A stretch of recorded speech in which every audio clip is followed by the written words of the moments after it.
కడప జిల్లా బద్వేల్ మున్సిపాలిటీ పరిధిలోని స్థానిక నెల్లూరు రోడ్లో ఉన్న Sri Rachapudi Nagabhushanam degree and PG కళాశాల యూనివర్సిటీ వేడుకలు శనివారం అట్టహాసంగా జరిగాయి.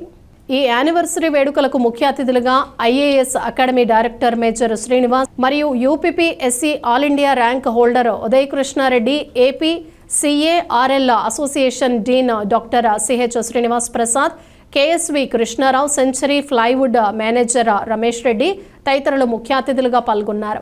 ఈ సందర్భంగా వారు విద్యార్థులను ఉద్దేశించి మాట్లాడుతూ ప్రతి ఒక్కరూ తమ యొక్క లక్ష్యాలను ఎంచుకోవాలని, ఎంచుకున్న లక్ష్యాలను సాధించేందుకు ఒక ప్రణాళికాబద్ధంగా చదువుతూ ఎన్ని అవరోధాలు ఆటుపోట్లు ఎదురైనా మొక్కవోని ధైర్యంతో నిలబడి ఆ లక్ష్యాలను సాధించుకోవాలని వారు పేర్కొన్నారు.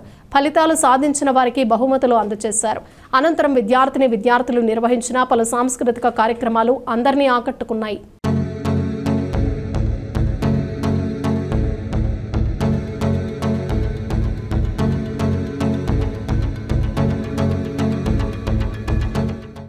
నాగభూషణం గారు ఎందుకు అంటున్నానంటే ఆయన దార్శనికత, ఆయన విజన్ ఒక వెనకబడిన ప్రాంతంలో ఒక విద్యా సంస్థను స్థాపించిన తర్వాత పిల్లలకి విద్యను అందించాలి.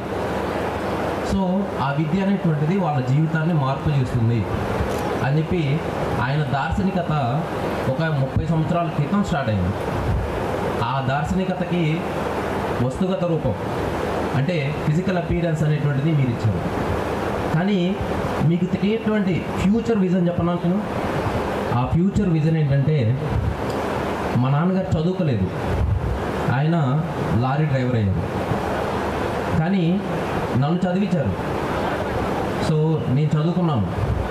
నేను ఈ దేశాన్ని పరిపాలించేటువంటి సివిల్ సర్వీస్ వ్యవస్థ ఒక భాగం అయ్యాను. అర్థమవుతుందా?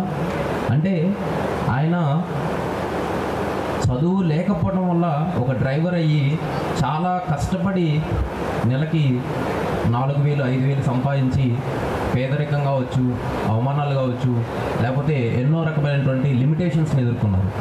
కానీ ఆ పేదరికాన్ని నేను అధిగమించడంతో పాటు నా భావితరాలను కూడా నేను ఆ పేదరికం నుంచి కాపాడాను. అర్థమవుతుందా? సో అలా మీకు నాగభూషణం గారు దార్శనికత అనేటువంటిది మీకే కాకుండా మీ భావితరాలకు కూడా ఉపయోగపడుతుంది. ఒకటి. నెక్స్ట్, ఈ కాలేజీలో ఉన్నటువంటి కోర్సెస్ గురించి వాటి గురించి శ్రీ సాయి గారు యాన్యువల్ రిపోర్ట్ ఇచ్చినప్పుడు నేను ఈ కాలేజీకి చాలా కనెక్ట్ అయ్యాను. ఎందుకు అని అంటే సార్ ఏదైతే చెప్పారో వొకేషనల్ కోర్సులో MLT ఉంది, మెడికల్ ల్యాబ్ టెక్నీషియన్ అనేటువంటిది. సో దాన్ని కూడా నేను తీసుకొచ్చానని చెప్పినప్పుడు నేను చాలా హ్యాపీ ఫీల్ అయ్యాను. ఎందుకనంటే నేను కూడా MLT స్టూడెంట్ని.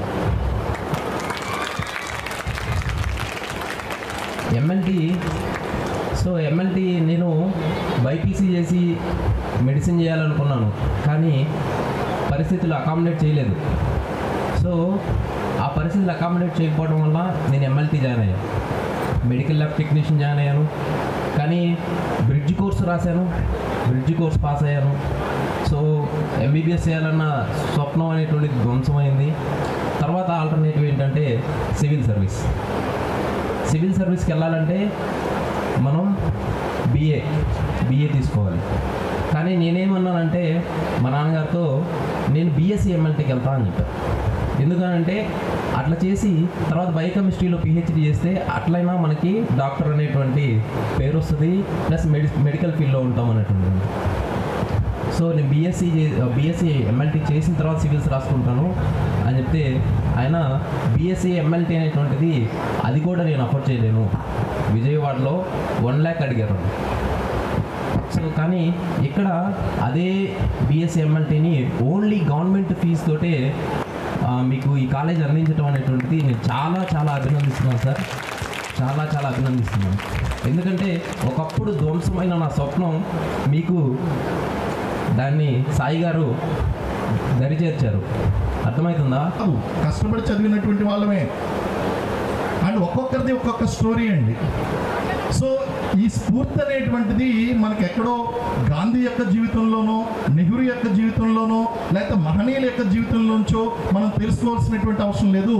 ఈరోజు మన సమాజంలో చుట్టూ ఉన్నటువంటి మన వ్యక్తుల మధ్య ఉన్నటువంటిది ఏదైతే ఉందో దాని నుంచి మనం స్ఫూర్తి తెచ్చుకోవచ్చండి. అంటే ఆయన ఇచ్చినటువంటి సమాచారం మీరు వినుంటే కనుక తల్లిదండ్రులు లేరు, సరైనటువంటి ఎడ్యుకేషన్ సపోర్ట్ లేదు, కానీ ఒక మంచి మెంటర్ ఒకడు ఉంటే సరిపోతుంది. మన జీవితంలో ఒక మంచి గురువు, ఒక మంచి మెంటర్ ఉంటే సరిపోతుంది. మీ జీవితానికి కావాల్సినటువంటి సక్సెస్ అంతా లభిస్తుందండి. అండ్ మీకు ఆయన చెప్పినటువంటి విషయం, మీకు తెలియనటువంటి విషయం ఏంటంటే, ఆయన గత సంవత్సరం సెలెక్ట్ అయింది ఏంటంటే ఇండియన్ రైల్వే మేనేజ్మెంట్ సర్వీస్. మళ్ళీ ఆయన ఐఏఎస్ ఎగ్జామ్ రాశారు. ఈసారి ఐపీఎస్ కానీ లేదా ఐఏఎస్ కానీ ర్యాంక్ ఆయన ఎక్స్పెక్ట్ చేస్తున్నారండి. మళ్ళీ ఆయన కోచింగ్ తీసుకోలేదు. తెలుగు మీడియంలో అసలు మెటీరియల్లే దొరికేటువంటి ఇంత కష్టమైనటువంటి సమయంలో ఆయన ఆ యొక్క సమస్యను అధిగమించి సొంతంగా నోట్స్ ప్రిపేర్ చేసుకుని దేశంలో ఎన్నో లక్షల మంది రాసేటువంటి ఆ సివిల్ సర్వీసెస్ ఎగ్జామినేషన్ ఏదైతే ఉందో అది ఆయన మన ఆంధ్ర నుంచి ఆయన తెలుగు మీడియంలో రాసి సెలెక్ట్ కావడం అనేటువంటిది మామూలు విషయం కాదండి. అలాగే ఈరోజు మన ముందు ఉన్నటువంటి ఆచార్యులు, ప్రొఫెసర్స్, వీళ్ళందరినీ కూడా చూడండి. వాళ్ళ జీవితంలో ఎంతో చదువుకున్నారు, రీసెర్చ్ చేశారు. అలాగే కార్పొరేట్ రంగంలో ఎంతో అద్భుతాలు సాధించినటువంటి హెచ్ఆర్ హెడ్ కానీ లేదా జిఎం అడ్మినిస్ట్రేషన్ కానీ వీళ్ళందరినీ చూడండి. వాళ్ళకి ప్రజెంట్ కాంపిటేటివ్ వరల్డ్లో కావాల్సినటువంటి స్కిల్స్ని ఎక్వైర్ చేశారు. ఈ సక్సెస్ అనేటువంటిది it's a journey, it is not a destination అనేటువంటి విషయాన్ని మనం అర్థం చేసుకోవాలి.